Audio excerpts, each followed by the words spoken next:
不動産屋さんの怪談です。ある知り合いの精神科医の方が言っていたのですが、患者さんの中には本当に悪霊か何かに取りつかれていると思う人が稀にいるそうです。そういう場合、治療は難しいということでした。さて、これは九州地方の都市でアパレルショップの店長さんをしていた女性の方から伺ったお話です。お話をくださったその店長さんを倉田さんとしておきます。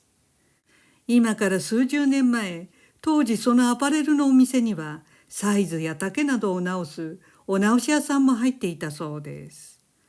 お店の奥にあるそのお直し屋さんには幸恵さんという若い20代前半の女性が働いていました。幸恵さんはモデルのようなスタイルの髪の長い美人で、その上明るく周りにも心遣いのできる気立ての良い女性でした。ですから店長の倉田さんも彼女とは気が合い、よく話をしていたそうです。しばらくして倉田さんは結婚を機にお店を辞めることになりました。そして倉田さんがちょうど結婚式を終え、新生活にも慣れてきた頃、あのアパレルショップの元同僚の A さんから突然連絡があったそうです。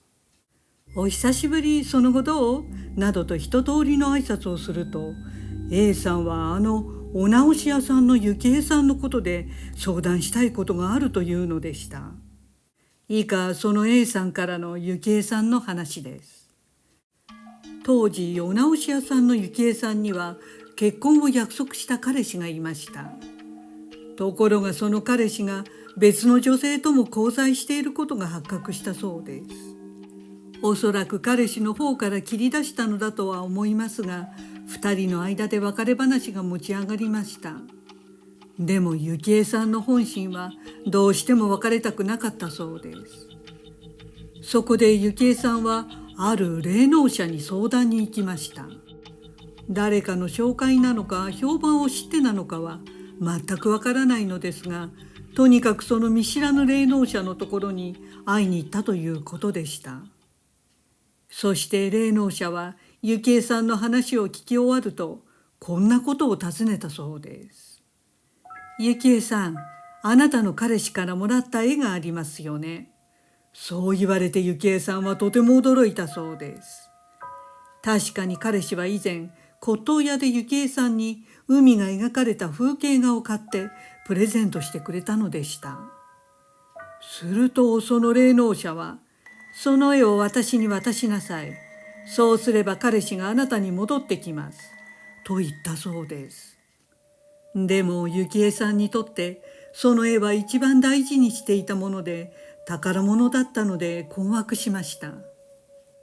ただ幸恵さんは実は勘が鋭いので、そういう霊能者の言葉に嫌な響きを感じたのです。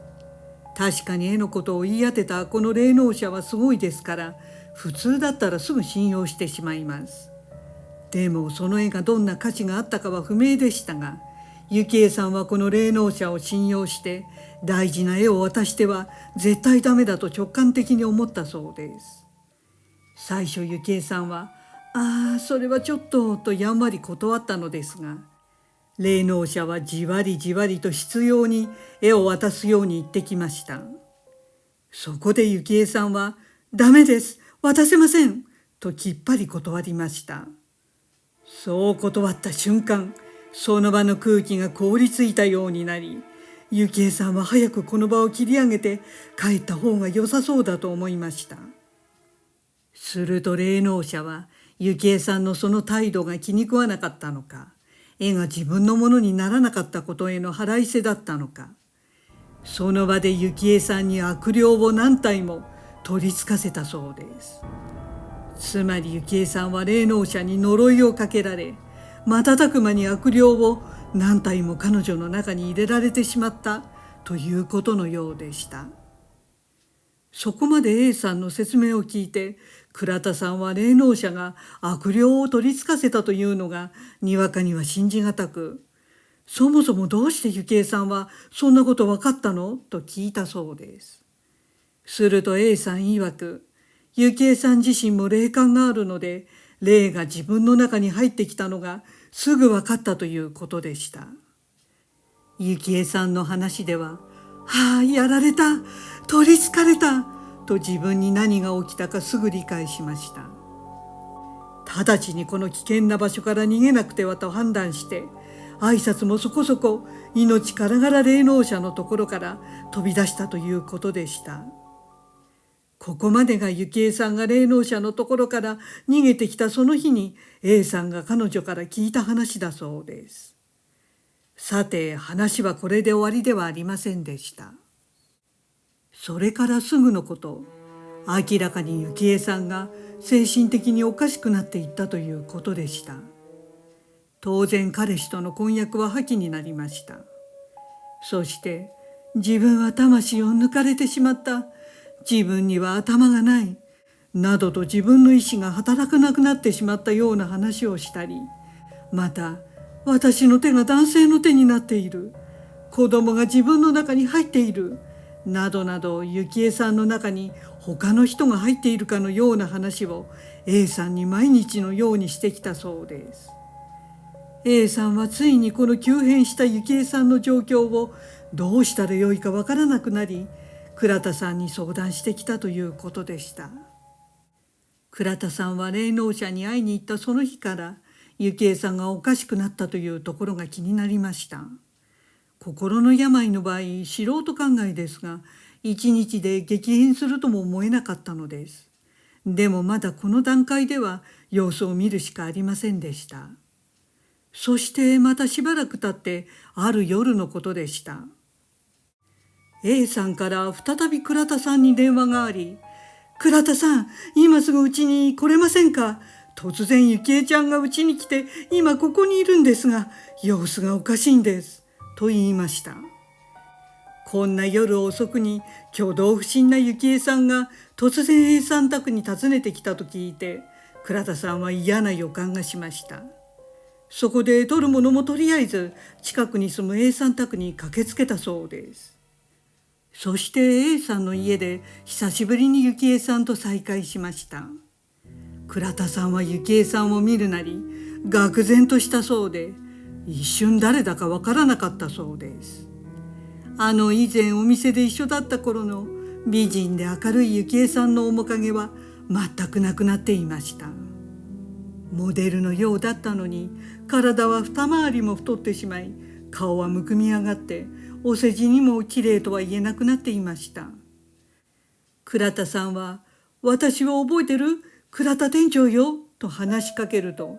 ゆきえさんはぎょっとした反応をして、怖い怖い、来ないでと倉田さんを見て子供のような話し方で叫んだそうで、それはまるで別人でした。その時倉田さんはゆきえさんの中に子供の霊が入り込んでいるように感じました。今対峙しているのはゆきえさんではなく、見知らぬ子供の霊だと思ったのです。倉田さんは思わずゆきえさんの手を握って子供に話しかけるように、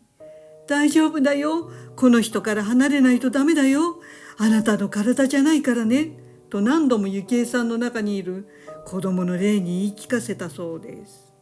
ゆきえさんは1時間ぐらい泣いたりわめいたりを繰り返していましたが、しばらくして何かがスーッと抜けたように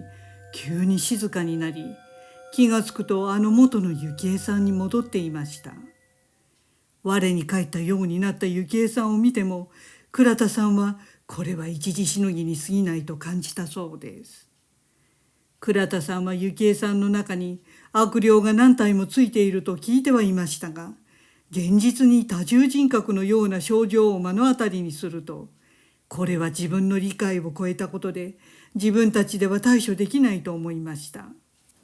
倉田さんはすぐゆきえさんに、まだ何体もあなたに霊がついているから、ゆきえちゃんお祓いに絶対行ってと強く勧めました。ゆきえさんは素直に聞いていましたが、その後お祓いに行ったかは分かりませんでした。それからさらに何日かしてからのことでした。今度はゆきえさん自身から A さんに、うちに来てくれない？大変なことになってるのという連絡がありました。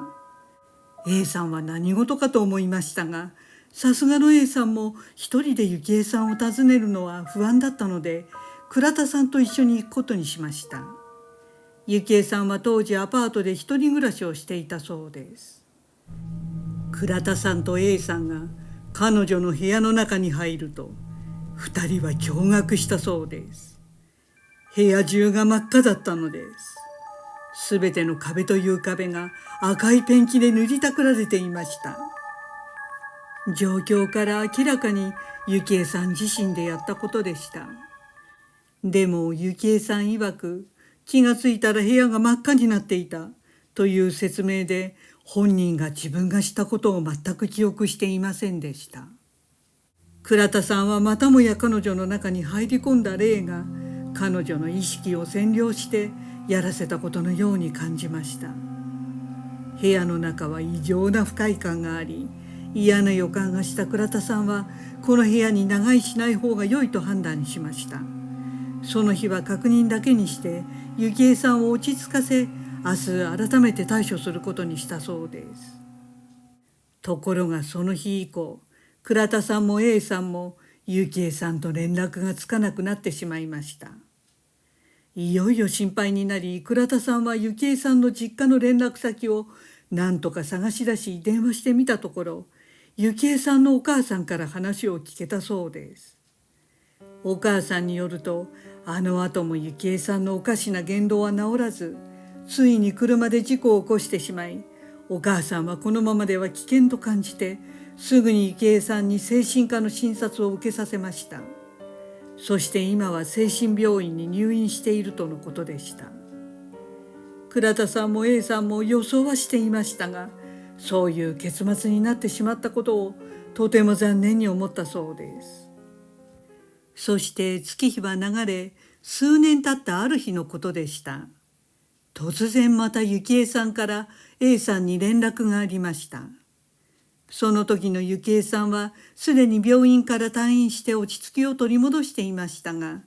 ただまだ何も解決はしていないと苦悩を語っていたそうです。そして幸恵さんは、私はあの日、あの霊能者から呪いをかけられたままなんです。自分の頭を取られてしまったままです。と話していたということでした。倉田さんはあの霊能者が自分の私利私欲のために幸恵さんの一生を台無しにしてしまったのだと思いました。そして倉田さん自身、この経験から霊能者と名乗る知らない人に安易に関わりたくないと思うようになったそうです。霊能力があるからといって人格も備わっているとは限らないということですね。ご視聴ありがとうございました。よろしければチャンネル登録といいねボタンをお願いします。